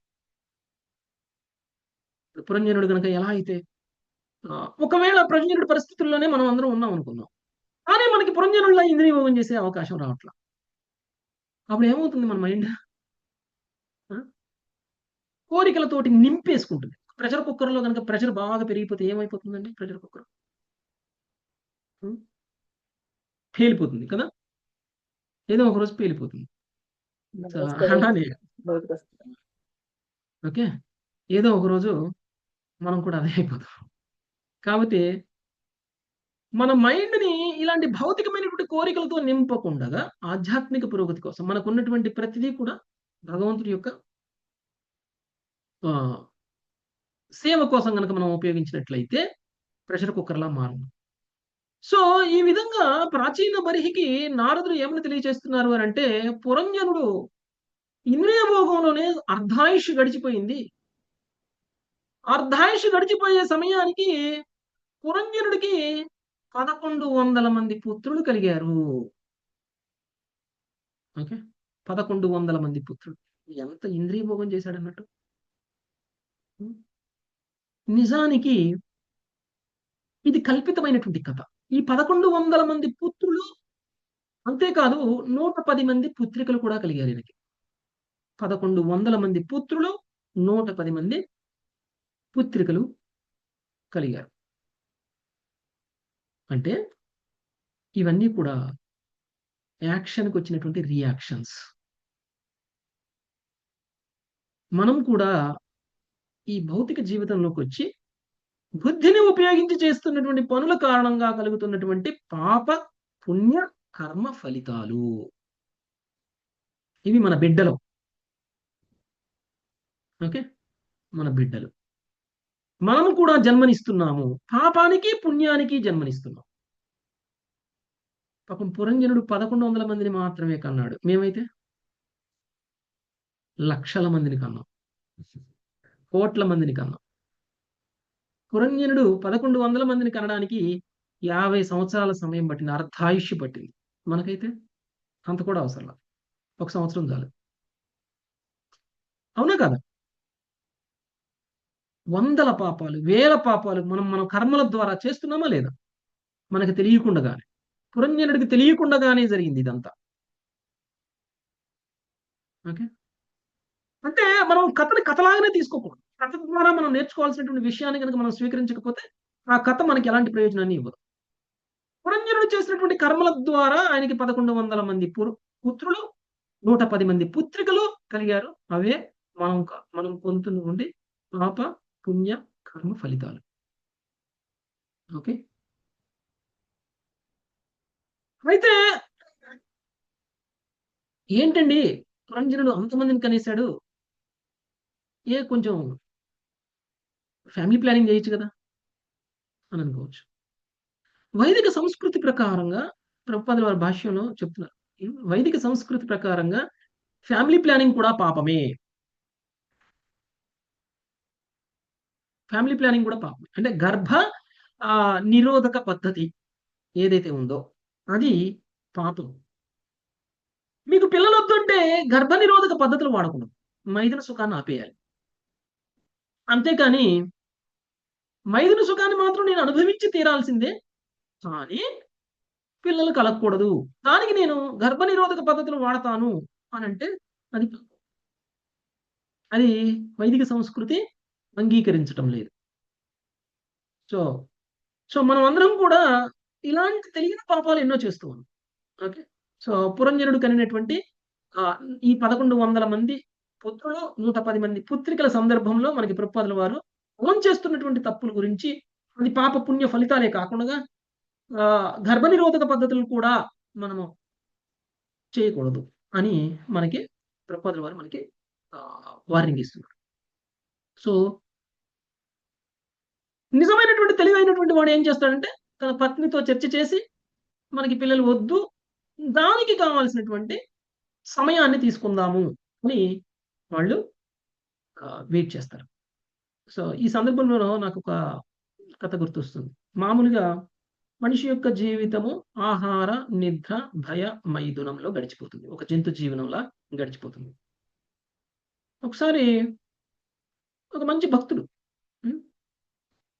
ఆ భక్తుడు కూడా అంతగా ఇంద్రియభోగం చేసేటువంటి కోరికలు కూడా ఏమి లేవు. నిజానికి ఒక గురువుని ఆశ్రయించినటువంటి ఒక భక్తుడు ఒక పరిస్థితి గురించి ఎవరో ఒక సీనియర్ డివోటీ గురు మహారాజ్ చెప్తుంటే విన్నది. సో ఆయన బ్రహ్మచర్యాశ్రమం నుంచి గృహస్థాశ్రమంలోకి వెళ్ళాలి అని అనుకున్నారు. గృహస్థాశ్రమంలోకి వెళ్ళాలి అనుకున్నటువంటి ఆ వ్యక్తి గురువు యొక్క అనుమతి తీసుకున్నారు. తీసుకొని వివాహం చేసుకున్నారు. వివాహం చేసుకున్నటువంటి ఆ వ్యక్తి ఎవరిని వివాహం చేసుకున్నాడు? తన భార్య కూడా తనలాగానే ఉద్యోగం చేసేటువంటి ఆమె. తను ఒక సాఫ్ట్వేర్ ఎంప్లాయీ, తన భార్య కూడా ఒక సాఫ్ట్వేర్ ఎంప్లాయీ. ఓకే. అయితే వాళ్ళిద్దరూ ఒక కండిషనల్‌గా మ్యారేజ్ చేసుకున్నారు. కొన్ని నియమ నిబంధనలతోటి మ్యారేజ్ చేసుకున్నారు. ఏమని? ఇద్దరం కలిసి పని చేయాలి. ఇలాంటి కండిషన్సే జరుగుతుంటాయి కదండీ పెళ్లి సమయంలో. పెళ్ళైన తర్వాత నన్ను ఉద్యోగం మాన్పించొద్దు అని పెళ్లి కూతురు అంటుందా లేదా? అలాంటి కండిషన్సే కొన్ని పెట్టుకున్నారు వీళ్ళు కూడా. సో ఈ కండిషన్స్‌లో భాగంగా ఇద్దరము కలిసి కష్టపడాలి. అంటే ఇద్దరం కలిసి ఉద్యోగం చేయాలి.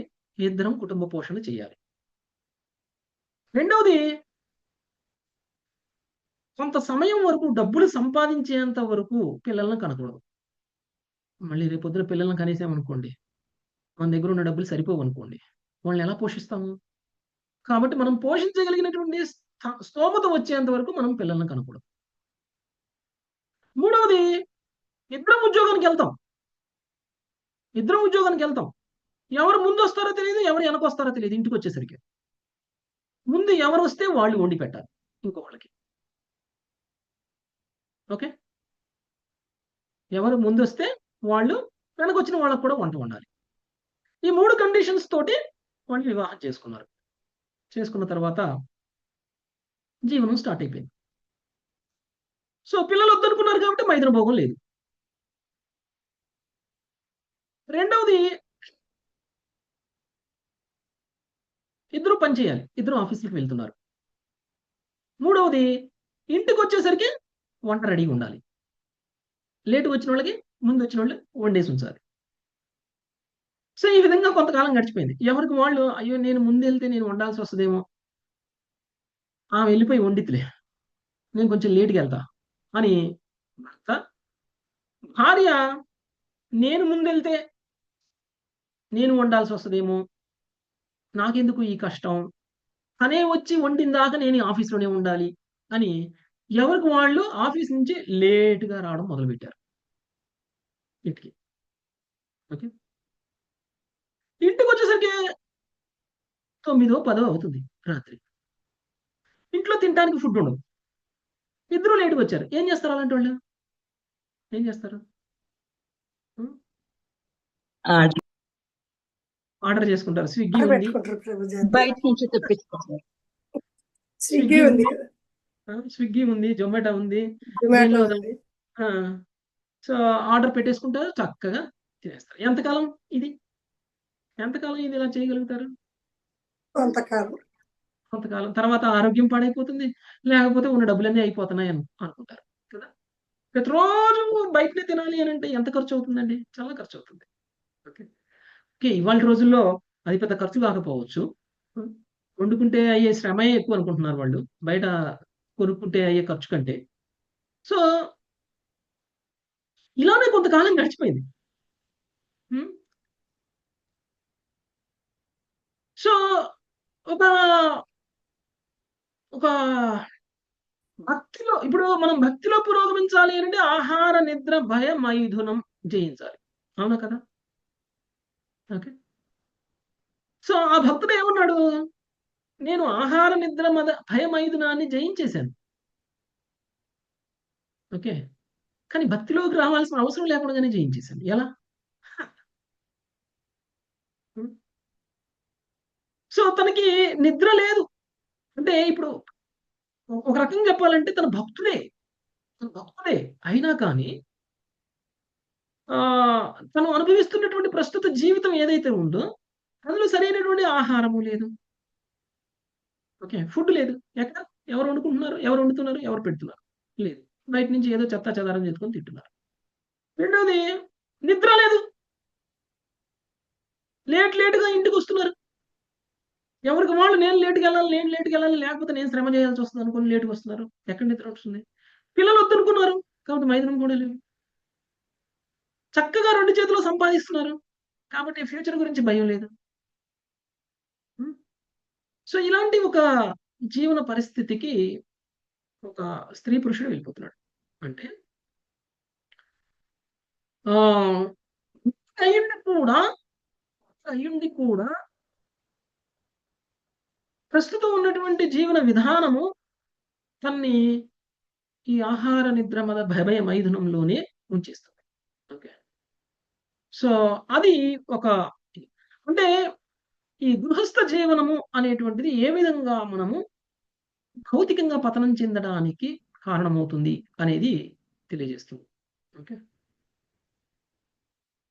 సో, ఇప్పుడు నారదముని ఈ విషయాన్ని ప్రాచీన బర్హికి తెలియచేస్తున్నాడు అనంటే, ప్రాచీన బర్హి మీద కృపని నారదముని చూపించటంతో పాటు, నారదముని ప్రాచీన బర్హి ద్వారా చంపబడుతున్నటువంటి జంతువుల మీద కూడా కృప చూపిస్తున్నాడు. ఓకే. ఎందుకంటే జంతు బలి కూడా చేస్తున్నాడు కాబట్టి. సో, ఇప్పుడు ప్రాచీన బర్హిని గనక ఆపితే, ప్రాచీన బర్హి ఉద్ధరింపబడతాడు. ఆ యజ్ఞాలలో చంపబడేటువంటి పశువులు కూడా ఉద్ధరింపబడతాయి. ఆ విధంగా. ఓకే. సో, ఈ విధంగా ప్రాచీన బర్హి 1100 మంది పుత్రుల్ని, 110 మంది పుత్రికలని కన్నాడు. ఆ తరువాత పురంజనుడు, ఆ పాంచాల రాజైనటువంటి పురంజనుడు వంశాభివృద్ధి కోసం పుత్రి పౌ పుత్రులకి తగినటువంటి కన్యలని, తర్వాత పుత్రికలకి ఉత్తమమైనటువంటి వరులని వెతికి వివాహం చేసేసాడు. ఇదేగా మనం కూడా చేస్తుంది. హ్మ్.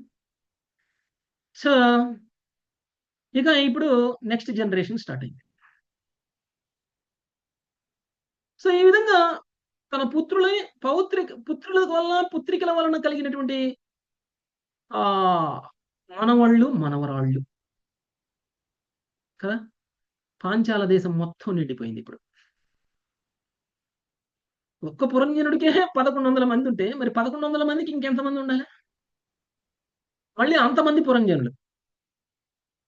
కదా! ఉత్తమమైనటువంటి పిల్లల్ని కనాలి అనంటే మనం కూడా ఉత్తమంగా ఉండాలి. మొదటి రూల్. మనం అనుకోవచ్చు. మనం హిరణ్యకశిపుడులా ఉంటాము. కానీ మనకు మాత్రం ప్రహ్లాదుడు కావాలి అంటే రారు.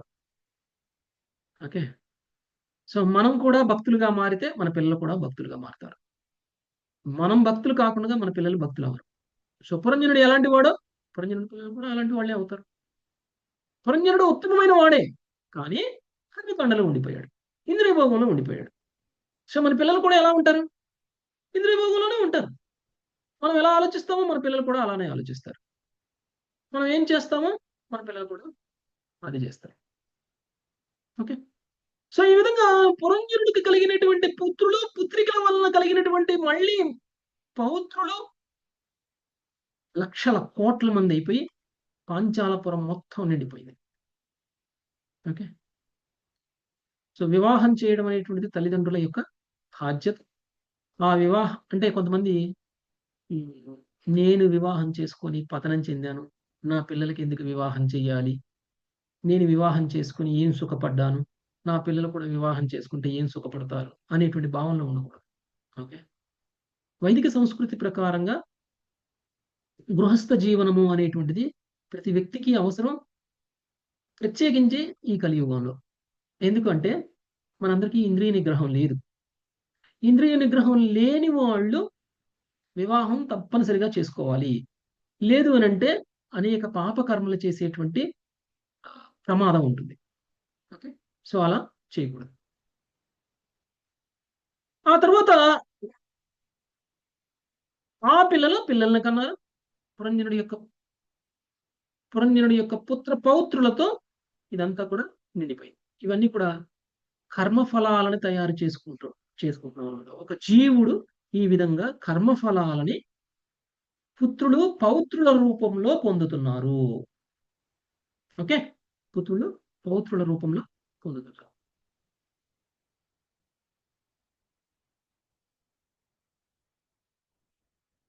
ఓకే. సో కృష్ణ భక్తి భావన కనుక లోపించినట్లయితే మనం అందరం కూడా ఈ కర్మఫలాల్ని ఇలానే పుత్రుల పౌత్రుల రూపంలో మనం కూడా పొందుతాం. సో పురంజనుడి యొక్క పుత్ర పౌత్రులు నిజమునకు నివారించినచో అతని గృహమును, కోశాగారమును, సేవకులను, కార్యదర్శులను, ఇతర వస్తు సామాగ్రిని, సమస్త సంపత్తిని కొల్లగట్టిన వారైరి. ఓకే.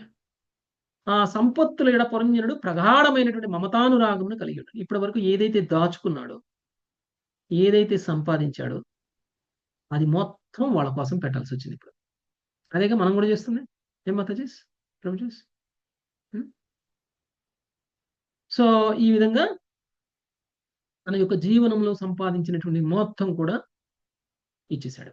ఇక ఇప్పుడు నారదుడు ఒక నిజమైనటువంటి సత్యాన్ని తెలియజేస్తున్నాడు పురంజనుడికి. సారీ, ప్రాచీన బర్హికి. నారదముని ఏం చెప్తున్నారు? ఓ ప్రాచీన బర్హి, నీవలే పురంజనుడు కూడా పెక్కు కోరికలను కలిగి ఉన్నవాడై ఉండి దేవతలను, పితృదేవతలను, భూతపతులను నానావిధ యజ్ఞములచే అర్చించెను. పశువధ యుక్తమై ఉన్న కారణమున ఆ యజ్ఞములన్నీ అతి ఘోరముగా ఉండెను. ఇక్కడ చెప్పాడు.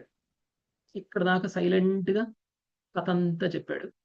ఇప్పుడు ఆ పురంజనుడు ఎవరో కాదు, నువ్వే. నారదముని రివీల్ చేసేశారు. అంటే ఇప్పుడు ప్రాచీన బర్హికి అర్థం కావాలి, నా గురించి చెప్తున్నాడు, ఇప్పటిదాకా చెప్పిందంతా నేనే ఇలా చేశాను అంటే తన్ను తాను ఇప్పటి వరకు పురంజనుడిని అసహించుకోవడం మొదలుపెట్టాడు. ఆ అసహించుకున్న క్యారెక్టర్ ఎవరో కాదు, నువ్వే అంటే ఏమవుతుందండి? ఇప్పుడు మనందరం కూడా ఏదైనా స్టోరీ చెప్తున్నాడు, ఆ స్టోరీలో హీరో విలను ఉంటారు. కొంతమందిని మనం అసహించుకుంటాం, కొంతమందిని మనం ఇష్టపడతాం. కానీ అసహించుకోబడ్డ క్యారెక్టర్ ఎవరు అని మనకి ఆ చెప్పేవాడే గుర్తు చేశాడు అనుకోండి, ఆ క్యారెక్టర్ లో ఆ అసహించుకోబడే క్యారెక్టర్ నువ్వే అనగానే మనకి ఎలా మారిపోతుంది? ఎలాంటి పరిస్థితి వస్తుంది? ప్రాచీన బర్హిని ఘోరంగా ఉన్నానా నా పరిస్థితి. ప్రాచీన బర్హిని అలాంటి పరిస్థితిలో పెట్టాడు నారదుడు. ప్రాచీన బర్హిని అలాంటి పరిస్థితిలో పెట్టాడు నారదుడు. ఓకే. కథ అంతా చెప్పాడు. చాలా చక్కగా ప్రాచీన బర్హి ఎంజాయ్ చేసేసాడు. ఓకే. ఎంత గొప్పగా ఉంది కథ అని అన్నాడు. నీకు తెలుసా ప్రాచీన బర్హి, నీలాగనే పురంజనుడు కూడా నువ్వు చేసినట్లే వాడు కూడా యజ్ఞాలు చేశాడు. నువ్వు చేసినట్లే వాడు కూడా దేవతలని, పితృదేవతలని, భూత ప్రేతాలని పూజించాడు. నువ్వు చేసినట్టే యజ్ఞాలలో పశువులని బలి ఇచ్చాడు. అనగానే ఏమైపోతుందండి? ఒక్కసారిగా తను అసహించుకునేటువంటి క్యారెక్టర్ నేనే అనేటువంటిది తనకు అర్థమైపోతుంది. సో ఈ విధంగా యజ్ఞాలను నిలపాలి, ప్రాచీన బర్హి చేస్తున్నటువంటి యజ్ఞాలను ఆపివేయాలి, యజ్ఞాలలో ఇస్తున్నటువంటి పశు బలిని ఆపాలి అని నారదుడు ప్రయత్నం చేశాడు. విశుద్ధ భక్తుడు ఏం చేసినా కానీ భగవంతుడి యొక్క కోరికకి అనుగుణంగానే చేస్తాడు. భగవంతుడి యొక్క ఇష్టానికి అనుగుణంగానే చేస్తాడు. అంటే భగవంతుడు కూడా కోరుకోవట్లేదు మన ద్వారా పశుబలులు ఇచ్చేటువంటి యజ్ఞాలు చేయించాలి అని. అవునా కదా? మన ద్వారా పశుబలులు ఇచ్చేటువంటి యజ్ఞాలను చేయించాలి అని భగవంతుడు కూడా కోరుకోవట్లేదు. నారదుడు కోరుకోవట్లేదు అని అంటే భగవంతుడు కూడా కోరుకోవట్లేదు అనే అర్థం. ఓకే, సో మరి దానికి రుజువు ఏమిటి అని అంటే స్వయంగా భగవంతుడే బుద్ధుడుగా అవతరించారు. బుద్ధుడుగా అవతరించి శూన్యవాదాన్ని ప్రతిపాదించారు. వేదాలు లేవు, శాస్త్రాలు లేవు, దేవుడు లేడు, యజ్ఞాలు చేయనవసరం లేదు. ఇది బుద్ధుడు ప్రతిపాదించినటువంటి సిద్ధాంతం. ఎందుకు ప్రతిపాదించారు బుద్ధుడు అలా? బుద్ధుడు జీవహింస చేయకుండా అవతరించక ముందు జంతువధ బాగా జరిగేది. సో జంతువధ ఎలా చేశారు అని అంటే తినడం కోసమే యజ్ఞం చేస్తున్నారు జనాలు. శాస్త్రాల్లో చెప్పబడినటువంటి యజ్ఞాలని ఆసరాగా చేసుకుని జంతువుల్ని బలి ఇవ్వడం తినడం, జంతువులను బలి ఇవ్వడం తినడం, ఇలాంటి పని చేస్తున్నారు. అంటే ఏ శాస్త్రాలైతే జంతువధని పోషిస్తున్నాయో, ఏ శాస్త్రాలైతే జంతువధని ప్రోత్సహిస్తున్నాయో ఆ శాస్త్రాలను ఖండిస్తే తప్ప ఈ జంతువధలు ఆగం. ఎవరు ఆపగలరది? స్వయంగా భగవంతుడే వచ్చి శాస్త్రాలను ఖండించి శాస్త్రాలను నమ్మొద్దు, శాస్త్రాలలో ఇలాంటి యజ్ఞాలు చెప్పబడి ఉన్నాయి. యాక్చువల్గా ఇవి కర్మకాండ యజ్ఞాలు. భక్తిని ఖండించలేదు బుద్ధుడు, కర్మకాండ యజ్ఞాలను ఖండించారు. భగవంతుడిని ఖండించలేదు. ఏ శాస్త్రం అయితే భగవంతుడికి బలి ఇవ్వాలి అని చెప్తుందో అలాంటి శాస్త్రాలను ఖండించారు. చివరికి అవసరమైతే భగవంతుడు కూడా లేడు అని చెప్తే తప్ప ప్రజలందరూ కూడా ఈ పశుబలుల్ని ఆపరు అని ఎప్పుడైతే అనిపిస్తుందో అప్పుడు భగవంతుడే స్వయంగా అవతరించి భగవంతుడే లేడని చెప్పేశారు. శూన్యవాదాన్ని ప్రతిపాదించేశారు. ఓకే, సో ఆ విధంగా బుద్ధుడులా అవతరించి భగవంతుడు కూడా పశువధని ఆపారు. అదే పని నారదుడు కూడా చేస్తున్నారు. ఓకే, సో ఎప్పుడైతే మనం కృష్ణ భక్తి భావనలోకి వస్తామో మనం ఇలాంటి యజ్ఞాలు చేయనవసరం లేదు, మనం ఇలాంటి కర్మకాండ యజ్ఞాలు చేయనవసరం లేదు. మనకి చెయ్యకపోయినా కానీ మనకి ఎలాంటి పాప ఫలాలు రావు, ఎలాంటి పుణ్య ఫలాలు రావు. మనము కృష్ణ భక్తి భావనలో చేసేటువంటి కర్మ మనకి ఇలాంటి పుత్ర పౌత్రులని కలిగించదు. ఓకే, నెక్స్ట్ పురంజనుడు ఈ విధంగా కామ్య కర్మలు కుటుంబం పట్ల ఆసక్తుడై తన చిత్తాన్ని కలుషితం చేసుకుని లౌకిక ఆసక్తులైనటువంటి వారికి ఏమాత్రం నచ్చనటి అంశమునకు ఆరాధించను. ఏంటిదండి? లౌకిక కార్యకలాపాలు చేసేటువంటి వ్యక్తులకి నచ్చని విషయం ఏమిటి? ఆ స్థితికి వచ్చేసాడు పురంజనుడు. పురంజనుడు వివాహం చేసుకున్నాడు, పురంజనుడికి పిల్లల్ని కన్నాడు, పిల్లలకి వివాహం చేశాడు, తన ఐశ్వర్యాన్ని మొత్తం కూడా తన పిల్లలకి పౌత్రులకి సుఖాల కోసం వదిలేశాడు. ఇప్పుడు ఏ స్థితికి చేరాడు? ఎవరు నచ్చనటువంటి, ఎవరు ఇష్టపడనటువంటి ఒక స్థితి. ఏంటి ఆ స్థితి? మృత్యువు. నచ్చదా? భక్తి నచ్చదా? మృత్యువు మాతది. లౌకిక వ్యక్తి గురించి మాట్లాడుతాను, నేను భక్తుల గురించి మాట్లాడలేదు. లౌకిక వ్యక్తికి మృత్యువు ఇష్టమా? మృత్యు అంటే భయపడడం లేదు, భయపడతాడు. సో డెత్ దగ్గరకు వచ్చేసింది అనమాట. ఇప్పుడు పురంజనుడికి చావు దగ్గరకు వచ్చేసింది.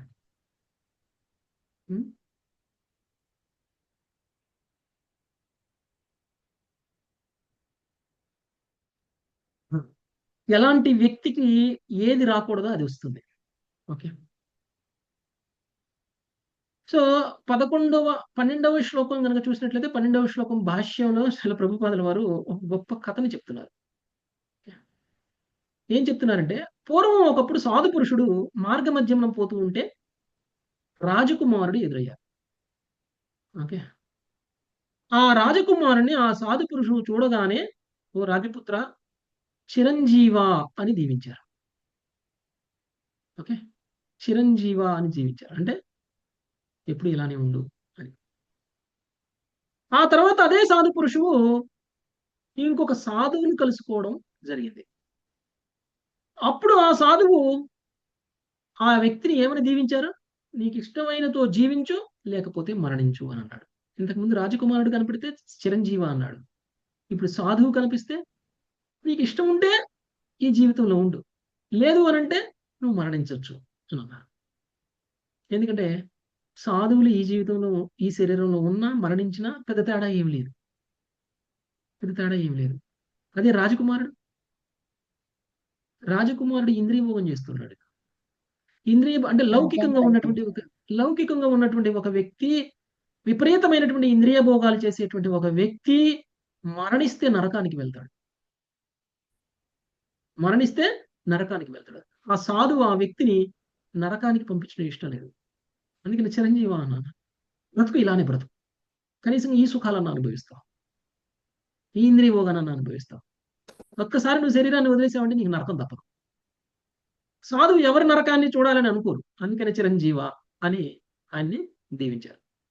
ఆ తరువాత అదే సాధువు ఒక బ్రహ్మచారిని కలిశారు. భక్త, నీవు శీఘ్రమే మరణించుట ఉత్తమము అని దీవించారు. ఓకే, ఎందుకు అలా దీవించారు? ఒక బ్రహ్మచర్య వ్రతాన్ని పాటిస్తున్నంత కాలము పాపాలు చేయట్లేదు అని అర్థం. ఆ వ్యక్తి ఎప్పుడైతే తన ఇంద్రియాలను నియంత్రించుకోలేకుండా గృహస్థాశ్రమానికి వస్తాడో, గృహస్థాశ్రమానికి రాగానే ఇక నరక ద్వారాలు మొదలవుతాయి మనకి. బాబు, నువ్వు బ్రహ్మచారిగా ఉన్నావు, ఇప్పుడు మరణిస్తే స్వర్గం వస్తుంది నీకు. అదే నువ్వు గృహస్థుడిగా అయిపోయి మరణించావనుకో, ఏమవుతుంది? నీకు నరకం వస్తుంది. అందుకనే నీకు బెటర్ ఏంటంటే ఇప్పుడే మరణించు. అంటే ఒక సాధువు ఏ వ్యక్తికి ఎలాంటి దీవెన ఇవ్వాలి అనేటువంటి విషయం ఆయనకి తెలుసు. ఎవరికి ఎలాంటి దీవెన ఇస్తే వాళ్ళు ఉద్ధరింపబడతారో అలాంటి దీవెన ఇస్తారు. అంటే ఆయన ఇచ్చేటువంటి వరం వల్ల సుఖపడాలి కానీ నరకాలకి వెళ్ళకూడదు. ఓకే, అంటే బాగా ఇంద్రియ భోగం చేసేటువంటి వ్యక్తి మరణిస్తే నరకానికి వెళ్తాడు, కాబట్టి అలాంటి వ్యక్తిని మరణించొద్దు అని దీవెనిచ్చాడు. సాధు పురుషుడు అంటే ఇంద్రియ భోగాలు ఉన్నాయో లేవు అంటే భక్తిలో ఉన్నటువంటి ఒక వ్యక్తి బ్రతికున్నా మరణించినా సమానమే ఆయనకి. కానీ ఒక బ్రహ్మచారి అంటే అప్పుడప్పుడే గృహస్థ జీవనంలోకి రాబోతున్నాడు, భవిష్యత్తులో పాపాలు చేయడం స్టార్ట్ అవ్వబోతుంది, పాపాలు చేయకముందే మరణించు నాయనా అని అంటున్నారు. అప్పుడు ఏమవుతుంది? కేవలం పుణ్యాలు మాత్రమే మిగులుతాయి, భక్తి మాత్రమే మిగులుతుంది. ఆ భక్తి వల్ల తను ఉత్కరింపబడతారు. కాబట్టి పురంజనుడు వృద్ధాప్యానికి వచ్చేశారు. ఆ విషయం కూడా తనకు అర్థం కాలేదు. ఇంద్రియాల పట్ల పటుత్వాన్ని కోల్పోయాడు. అప్పుడు వచ్చిందండి, ఏమొచ్చింది? చండవేగుడు వచ్చేసాడు.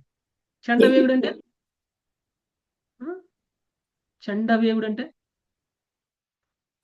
ప్రచండమైనటువంటి వేగం. యముడా ప్రభుజీ కాలము చాలా వేగంగా పరిగెడుతుంది. ఆ కాలం యొక్క వేగాన్ని ఎవరూ ఆపలేరు. చాలా వేగము చండవేగంగా ఇక్కడ చూపిస్తున్నారు.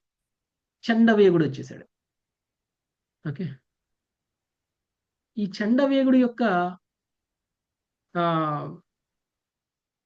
ప్రయాణం ఎప్పటి నుంచి స్టార్ట్ అవుతుందని మనకి అని అంటే పెద్ద అయిన తర్వాత కాదు, పుట్టుకతోనే స్టార్ట్ అవుతుంది. పుట్టుకతోటే కాలం మనల్ని కొంచెంగా ముసలివాళ్ళని చేస్తూ ఉంది. ఒక్కొక్క క్షణం ముసలివాళ్ళం అయిపోతున్నాం మనం. ఇప్పుడు కూడా వయసులో ఉన్నాము అని అనుకోవద్దు. ఓకే, ఒక క్షణం గడిచిపోయిందంటే ఒక క్షణం ముసలితనం దగ్గరికి వచ్చినట్టు మనం. ఎవరైనా దాన్ని ఆపగలరా? ఆ వేగాన్ని ఆపగలరా? కాలం యొక్క వేగాన్ని ఎవరు ఆపలేరు. ఓకే, ఎలా వచ్చాడంట చండవేగుడు? దండెత్తాడు. చండవేగుడు ఎలా దండెత్తాడంట? గంధర్వున్న చండవేగుడు అనేటువంటి ఒక రాజు కలడు. అతని కింద 360 మంది బలవంతులైనటువంటి గంధర్వ సైనికులు ఉన్నారు. ఓకే, కాబట్టి ఎవరండి ఈ 360 మంది సైనికులు? 360 సంవత్సర రోజులు. కాలం రోజు ప్రభుజీ. రోజులు చండవేగుడు సంవత్సర కాలం. 60 రోజులు ఉంటాయి. 360 రోజులు. 360 రోజులు అంటే 360 పగళ్ళు, 360 రాత్రులు. అంటే ఎంతమంది సైనికులండి? 720 మంది సైనికులతోటి నిరంతరం దండెత్తుతున్నాడు చండవేగుడు ప్రతి జీవి మీద. ఎప్పటి నుంచి దండెత్తుతున్నాడు? గర్భంలో ఉన్నప్పటి నుంచి. పుట్టినప్పుడు పుట్టినప్పటి నుంచినండి. గర్భంలో ఉన్నప్పటి నుంచే దండెత్తుతున్నాడు, ముందు నుంచే. మనం ఒంటరి వాళ్ళం. మన మీద దండెత్తుతున్నటువంటి సైనికులు ఎంతమంది అండి? చండవేగుడు తన సైనికులు ఎంతమందితో దండెత్తుతున్నాడు మన మీద? 720. 360 పగళ్ళు, 360 రాత్రులు. తనకున్నటువంటి సైనికుల్లో 360 మంది తెల్ల సైనికులు, 360 మంది నల్ల సైనికులు ఉన్నారు. ఓకే, అంటే కాలము అలా మన మీద దండెత్తింది. మనం ఎప్పటి నుంచి ఇలాంటి దండెత్తినటువంటి కాలం మీద యుద్ధం చేస్తున్నామండి? పుట్టినప్పటి నుంచి యుద్ధం చేస్తున్నాం ఒంటరిగా. పురంజనుడు పాపం ఒక్కడే 720 మంది సైనికులతోటి పుట్టినప్పటి నుంచి యుద్ధం చేస్తూ ఉన్నాడు. ఎంతకాలం చేయగలుగుతాడండి? జయించగలడా? స్టార్టింగ్ లో బలంగానే ఉంటాడు. ఏం కాదు, నాకేం కాదు, నేను యుద్ధం చేస్తున్నాను అనుకుంటాడు. అలా చెయ్యగా కొంచెం కొంచెం శక్తి సన్నగిలుతుంది. కానీ కాలం యొక్క శక్తి సన్నగిలుతుందా? ఒక శక్తివంతమైనటువంటి వ్యక్తి 720 మంది సైనికులతోటి మీ మీద దండెత్తితే మీరు ఎంత బలవంతులైనా యుద్ధం చేస్తారు. ఆ తర్వాత కొంతకాలానికి మీరు ఈ మధ్య ఒక సినిమా వచ్చింది తెలుసా మీకు? శివాజీ కొడుకు, ఆయన పేరేంటి? మహారాష్ట్రలో శివాజీ తెలుసు కదండి? శివాజీ చావా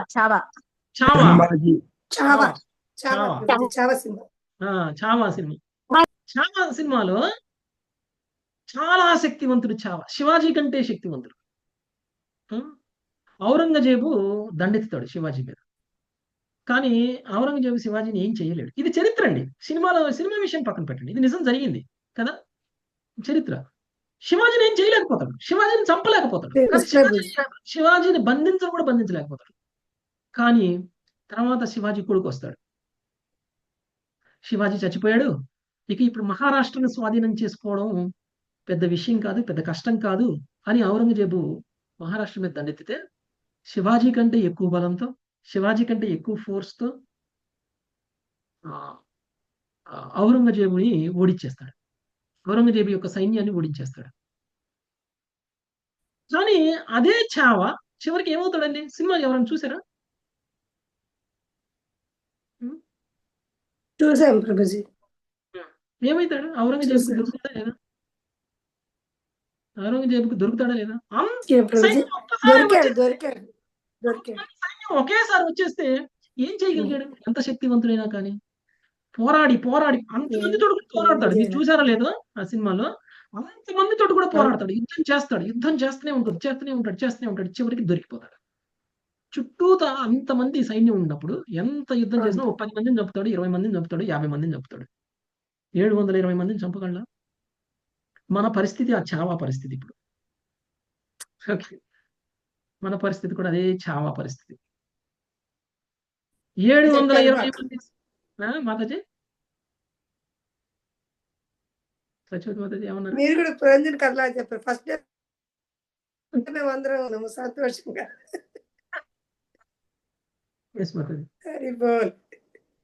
సో ఇప్పుడు ఆ 720 మంది సైనికులు చుట్టుముట్టేశారు.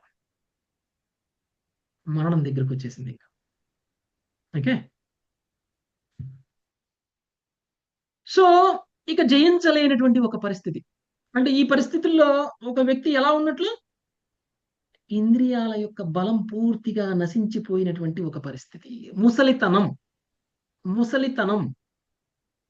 ఈ ముసలితనాన్నే కాలకన్య అని అంటారు. ముసలితనాన్ని కాలకన్య, కాలం యొక్క కూతురు. కాలం యొక్క కూతురు వచ్చేసింది. నిజానికి ఈ కాలకన్యని ఎవరు వివాహం చేసుకోవడానికి ఇష్టపడరు. ఎవరైనా ఇష్టపడతారండి? నాకు ముసలితనం కావాలి, నాకు ముసలితనం కావాలని ఎంతమంది అడుగుతారు? ఎవరి దగ్గరికి వెళ్ళి నన్ను వివాహం చేసుకొని కాలకన్య అడిగినా ఎవరైనా సరే నో నో నో నో అంటున్నారు. పాపం కాలకన్య ఒంటరిగా అయిపోయింది. కాలకన్యకి దొరికాడు ఇప్పుడు. ఎవరు? పురంజనుడు. మనం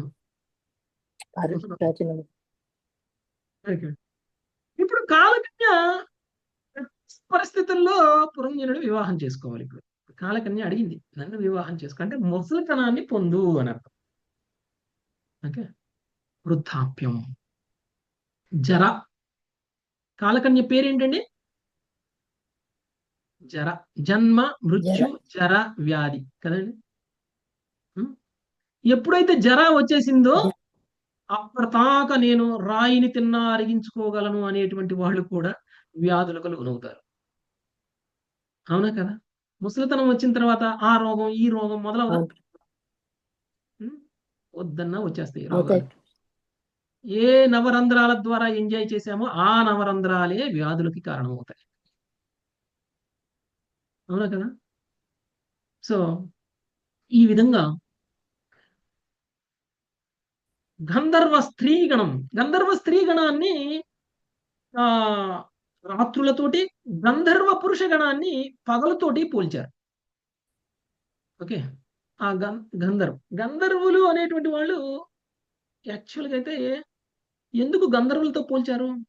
కాలాన్ని గంధర్వరాజుగా, సైనికులని గంధర్వ సైనికులుగా ఎందుకు పోల్చారు అని అంటే, ఈ గంధర్వులు అనేటువంటి వాళ్ళు ఊహించుకునేటువంటి వ్యక్తులు అనమాట.